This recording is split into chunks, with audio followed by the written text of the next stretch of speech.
প্রতারকের। যেমন আমার বিকাশে ভাই যেই টাকা আছে, বাটপার গো কইতে পারলে আমার টাকা নিতে। প্রতারকের ঝাড়ি ঝুড়ি সবই আমি বুঝি, পিন ওটিপি গোপন রাখলে ব্যাপারটা একদম সুজি। আমি পুরা সতর্কতায় থাকি সাবধানে, বিকাশে টাকা রাখি এখন ফুরফুরা মনে। ফেসবুকে লিংক দিছে এঞ্জেল সাদিয়া, দেখি নাই ভাবিয়া করিলাম ক্লিক যখন বিশ্বাস করিয়া, সাথে সাথে ব্লক দিয়া গেল টাকা সব নিয়া। 3 মাস পাগল ছিলাম এখন আমি দেউলিয়া। ফেক লিঙ্ক ফেক আইডি চিনতে হবে ভাইডি, ঘরে বসে আয় করুন ভুগি চুগি কথাটি। ভুয়া ভুয়া অফার আছে, অফারের ভিতরে ব্যাপার আছে, ব্যাপারের ভিতরে ভাত, পা দিলেই মাথায় হাত।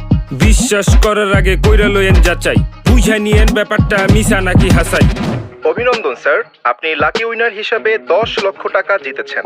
মাত্র 10,000 টাকা দিয়ে রেজিস্ট্রেশন করলেই পাচ্ছেন 10 লক্ষ টাকা। কি কইতাছে কাকা? টাকা কি গাছে ধরে, যাকে দিলে এমনি পরে?